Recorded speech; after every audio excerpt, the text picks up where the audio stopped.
Hey guys, so these are the 7-10 homework solutions.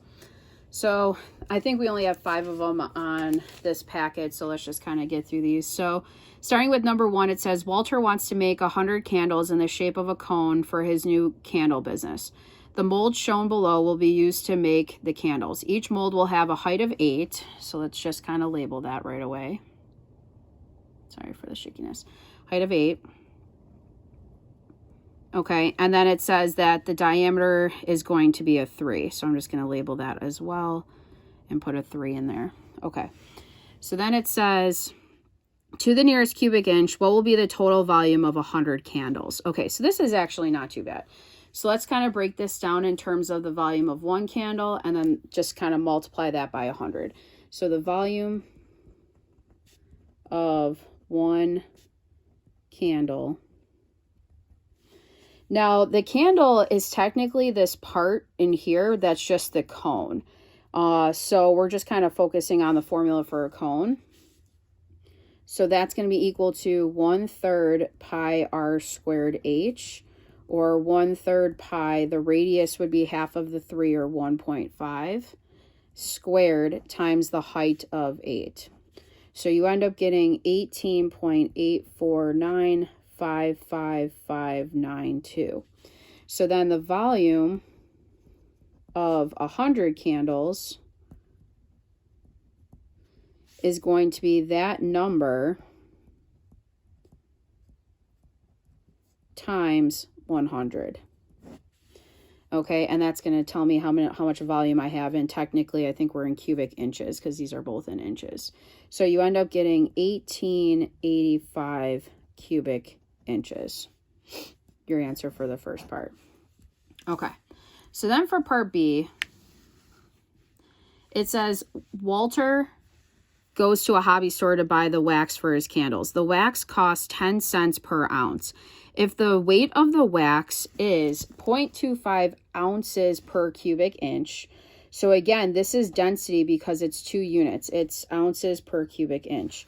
How much will it cost Walter to buy wax for 100 candles? Okay, so we have our volume. We just found it. We have our density. So this is a mass question. So we got to figure out the mass, and mass is density times volume. If you guys think about your pyramid, just as a quick review, you're going to the DMV. So mass is density times volume because they're next to each other in our pyramid. So it's going to be that 0.52 ounces per cubic inch times the volume of our 100 candles. Now, luckily, if we look, we have inches cubed. Those are going to cancel. We're going to be left with how much ounces we end up having for those amount of candles. So you get 980.2 ounces. So they're telling us that the cost is 10 cents per ounce. Well, if we have this many ounces, we're just going to times it by the 10 cents. Okay, and if you do that, you end up getting $98.02 would be the cost for Walter to buy the wax. Okay, so then the last part of this question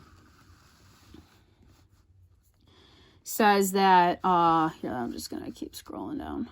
It says, if Walter spent a total of $37.83 for the molds and charges $1.95 for each candle, what is Walter's profit after selling 100 candles?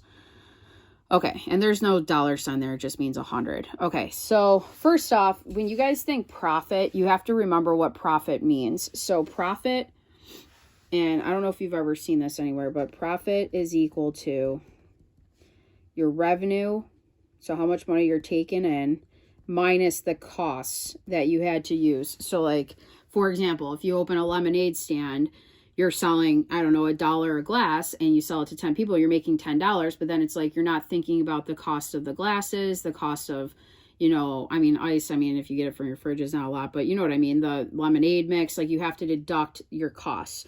So we had a couple of costs going in. The first cost that we had, so let's kind of break this down over here. We'll say costs. Okay, we're going to call these deductions.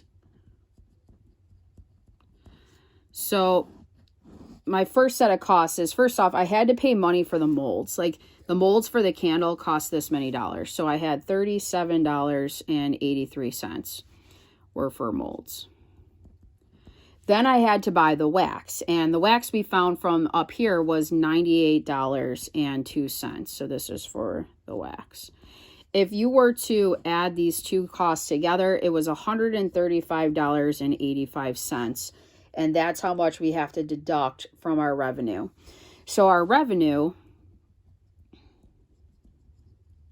okay, is how much we're making right off the boat when we like kind of, you know, sell one of them. So we're getting $1.95 for every candle. So think of $1.95 and we're timesing that by 100 candles.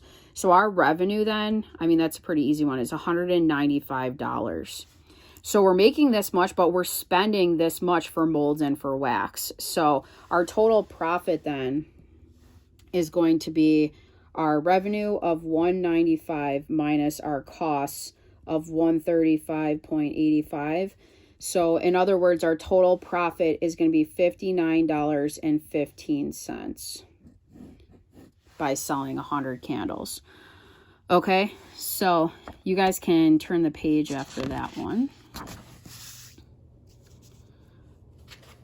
And by the way, that question was a 6-point question, the one we just did. Okay, so this one was only, this was actually only a 2-point question, which I was kind of surprised about. But it says a candle maker uses a mold to make candles like the one shown below.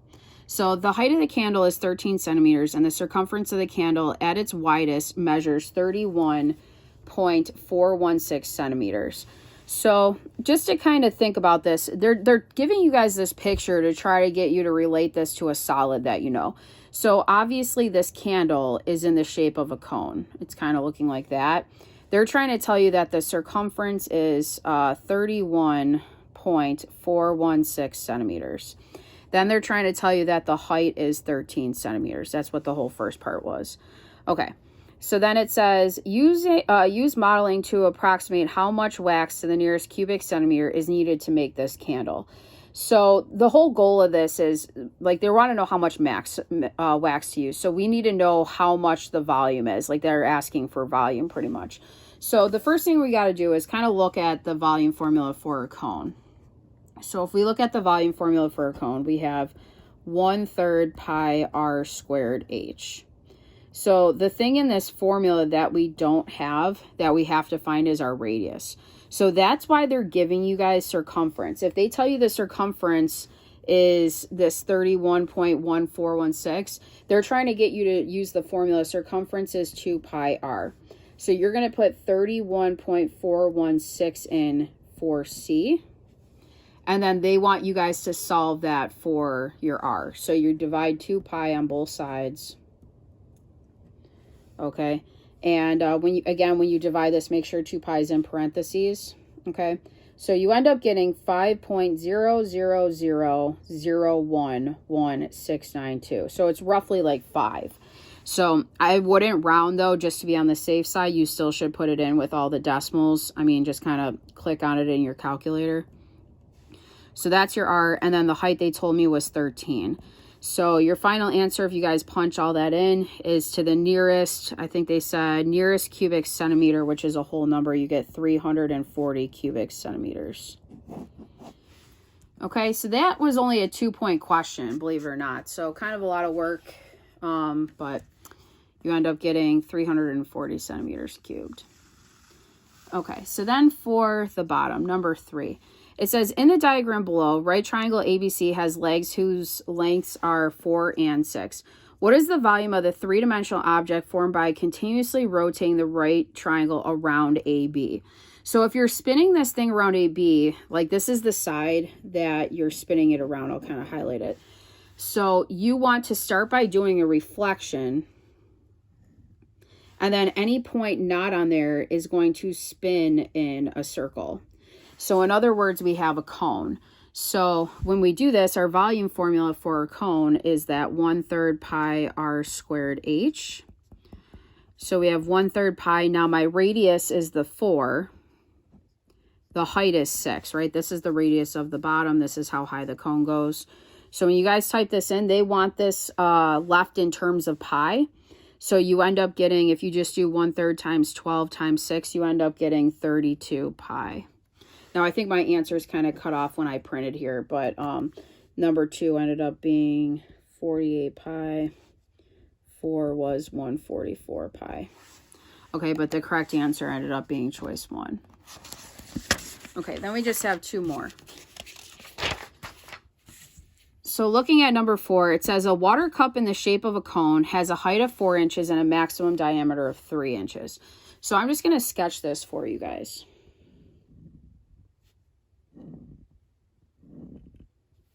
Okay, so water cup. So you guys have seen those like paper water cups that are in the shape of the cone. They're telling you that the diameter is 3 inches. And then they're saying that the height is 4. So the height is 4. Okay. Then it says, what is the volume of the water in the cup to the nearest tenth of a cubic inch when the water is filled to half of its height? So meaning that the water is only filled to a height of 2, not 4. Okay, so they want the volume of pretty much this part. So in order to do it, we need to figure out what that diameter is. So you guys have to remember that you're looking at this two-dimensionally. You have 2 overlapping triangles that are going to end up being similar to each other. So, I mean, you can kind of think about it like this. So obviously the water is going to be parallel to the top. So you end up having overlapping similar triangles because these are corresponding angles that are congruent. So by angle, they're similar. So since they're similar, any of their corresponding sides or parts, it doesn't even have to be a side. Like in this case, these are heights. They're all in the same proportion. So when you set this up, you're going to have the height of the small cone over the height of the big cone. So 2 over 4 will be equal to, now I want the diameter over the diameter. So x over 3. So when you guys cross multiply that, you get 4x is 6, divide by 4. You get x is 1.5. So when you guys are finding volume, you're doing 1/3 pi r squared h, or 1/3 pi. The radius of the small cone, if the diameter is 1.5, it's half of this. So half of 1.5 is 0.75. So we square that, and then the height of it was just a 2. So when you guys type that in, you get 1.2 inches cubed, or choice 1. Okay, so just try to remember, it doesn't matter whether it's a diameter, whether it's a radius to a radius, whether it's a height to a height. All those are in the same proportion to each other when you guys have these overlapping similar triangles kind of happening. Even if it's a 3-dimensional solid, you're kind of looking at the 2D cross section. So then if we get to the last one, number 5, it says below is a cup in the shape of a cone with a height of 12 inches and a diameter of 8 inches. If the cup is filled with water to a height of 6, so again, the water is being filled to half of its height. So this is 6. Find the volume of the water in the cup. Okay, so they just, again, want the volume of this part. So in order to do it, we still have to figure out what this diameter is first. So figure out what that is. Okay. Now, I don't know if anybody kind of sees it right away, but if you look at the ratio of the heights, it's 6 to 12. So 6 over 12 is going to be the ratio of the diameters. So it's going to be, if I call that an x over 8. Okay. Cross multiply that. I mean, this is a half, so x is just going to give you 4. But I mean, if you want to see the work, it's 12x is 48. Divide by 12, you get x is 4.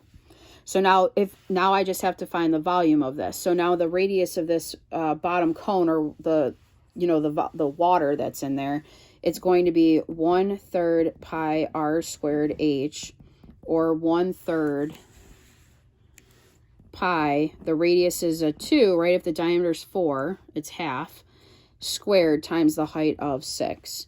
So to the nearest tenth, you get 25.1 inches cubed. Okay, and that's it for this one.